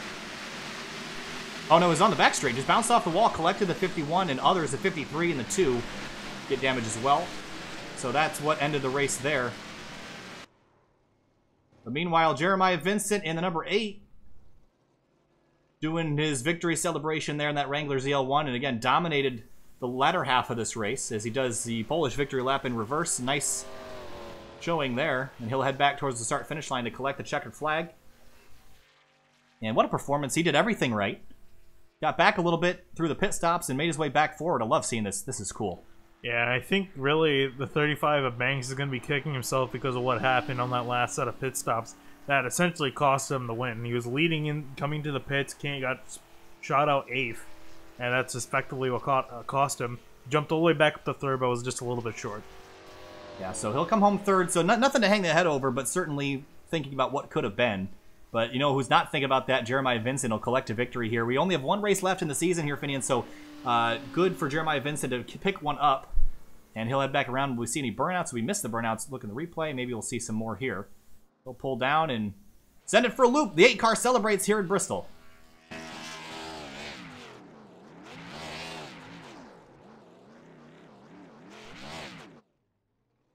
And Jeremiah Vincent will head to victory lane. We'll talk to him here in just a couple minutes. Stay with us. We'll be right back interviewing the winner and others.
Back here live on SimTV with race winner Jeremiah Vincent and the driver of the number 8 Wrangler ZL1, and that was quite the race for you. Late race restarts, you survived it all and came home with a victory. Tell us about your race. Yeah, Yeah, I just tried a different approach. I've been getting taken out. It's been a rough season, but I just took it easy. Waited it was time to pounce up front, and it was awesome racing Steve up there, racing hard for the finish. A lot of fun. One of the things we were watching tonight was the different lines that were being taken. We saw the 13 kind of trying the low line, and it seemed kind of frustrating for him on the restarts. But once it got going, it seemed like that bottom lane was quick. So was it the outside lane? Was it more comfortable? Was it quicker? What lane did you prefer and why? I preferred the outside because the way I had my steering set up, I was saving tires up there for the long run. I know the inside, if needed to, I could dive down there, but it chews up your tires real fast down below. One of the other things we saw tonight was a lot of drivers getting loose on corner exit. Was it a mechanical grip issue? Was it an aero grip issue? Was it the marbles? Tell us why that area was so treacherous on the racetrack. I think it was just a combination between worn tires and the marbles up there. It was a lot of throttle control. Some guys that got in trouble, they're pushing a little hard, and from the sounds of it, it sounded like there might be some tempers flying. All right, well, certainly a great victory for you. Congratulations on that, and thanks for talking to us. We got to get everybody out of here so you can get to that driver's meeting. But thanks for talking to us, and congrats on the victory. Thank you. Thank you.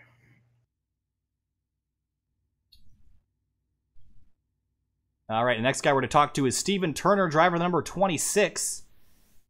And Steven, that was pretty close to getting the victory there. The restart put you on the outside, kind of struggled to get the tires to hook up there, but nice solid second place finish. Tell us about how you got there.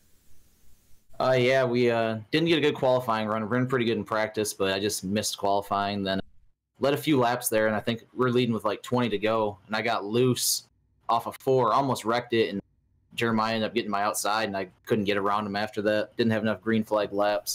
It was a good race between the 3 guys up front, though. It was pretty fun. Was there any mobility on the bottom? We saw a couple of drivers trying that down there, but could you make passes down there if you tried, or was it really just a single lane up at the top?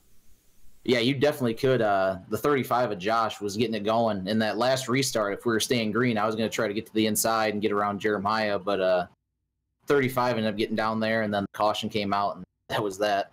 But you could definitely get some stuff going, not like on the first lap of tires you could go, and then with about 20, 25 laps on the tires, you could kind of get it wheeling. Bad everywhere. All right, stuff. Steve, well, certainly a great second place finish for you today. It looked like everything worked out for you, and thanks for talking to us. Yeah, thanks, guys. Have a good one.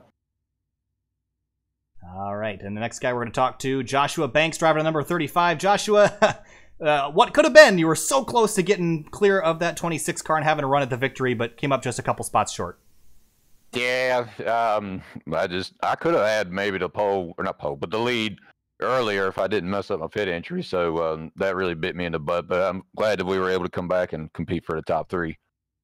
It looked like the inside was a pretty good place to be later in the run, but was it tricky on the restarts to battle that outside lane with the momentum, with the momentum that they could gather up there? That's a hard word to say. Tongue twister. Yeah, it's sure is. Twister. Yeah, the way it worked is that that high level would work good on restarts because of the tires being so fresh and everything, and then when they wore out, it's hard to get good runs off the high side, so that bottom lane would start to come in and start working really good. So it was just managing your tires pretty much throughout that run when we did have a run, and that's what really helped us get some runs and all that.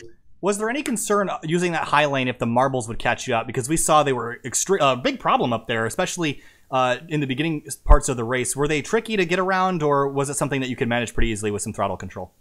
I mean, like you said, throttle control, I really didn't notice it much when we got more runs going on. Like the more we used that high line, the more they went away. So it didn't really cause, to me, too much issues. I don't know how other drivers handled it, but to me, it wasn't too bad. All right, Josh. Well, thanks for talking to us. And a third place finish, great result for you tonight. I appreciate it, bud. All right, the last guy we're going to talk to is the driver of the number 13, Eli Hinton. And Eli, you had things rolling for you. It looked like you were the car to beat. You charged up from 7th to 1st on one of the restarts, and then you got yourself caught off on pit strategy and put yourself back in the pack where you got into some other people's messes. But tell us about your strategy and how that race worked out for you. I mean, yeah, I thought my car was pretty good. I was running good, and I was running the bottom line. Everybody's running the top line. And I knew coming into the race that bottom line would save tires, and after 20, 30 laps, I'd be way faster. And it worked when we got those runs, but we only had it once or twice, and then once I got to the lead that one time, we got the caution, the game glitched, and like pit road was open for everybody else, but not me. And then once I dropped to the back, I just got caught up in a bunch of stuff, and my race is over by then. But yeah, it's a fun race, fun. I love Bristol. My favorite track's my home track. Well, Yeah. certainly put on a good show tonight, and you got to be a little bit disappointed in the 14th place finish, but we got one more race left in the season, and what are you looking forward to about that last race? I'm just looking forward to, like, Atlanta's one of my favorite tracks too. There in Bristol and Martinsville are my 3 favorite. I'm just looking forward to getting to the new season and having another shot at the points championship. All right, Eli. Well, thanks for talking to us, and we're going to let you go to get over to that driver's meeting here in just a minute. But thanks for talking to us, and we'll see you next week. Oh, thank you for broadcasting. No problem.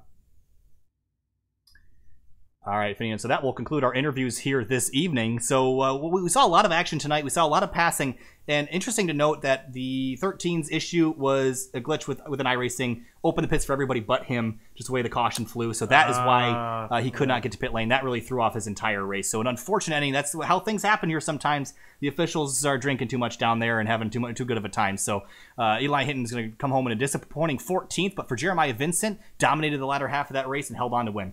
Yeah, definitely earned it there towards the end.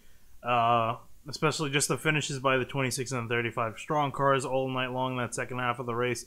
Definitely earned where they finished. There's a fantastic race overall by these guys. Yeah, great race. 190 laps done here at Bristol. Next week, we got one more race left, but Bristol tonight, finished and done. We'll see you. We're leaving Thunder Valley here in just a moment. Thanks for watching, and thanks for sticking with us. The next stream you're going to see is going to be on Tuesday night with the Fuel Cup Series. I don't know where we're going. Michigan, I believe. Yes. Michigan. So that'll be a fast one, the 2-mile track out there. So stick with us on Tuesday for that. And then on Thursday, we'll be back with Ferrari Challenge again. And Detroit Belle Isle for that. So we're going to be spending a little bit of time in Michigan this week. But thanks for sticking with us here tonight, and we'll see you next week.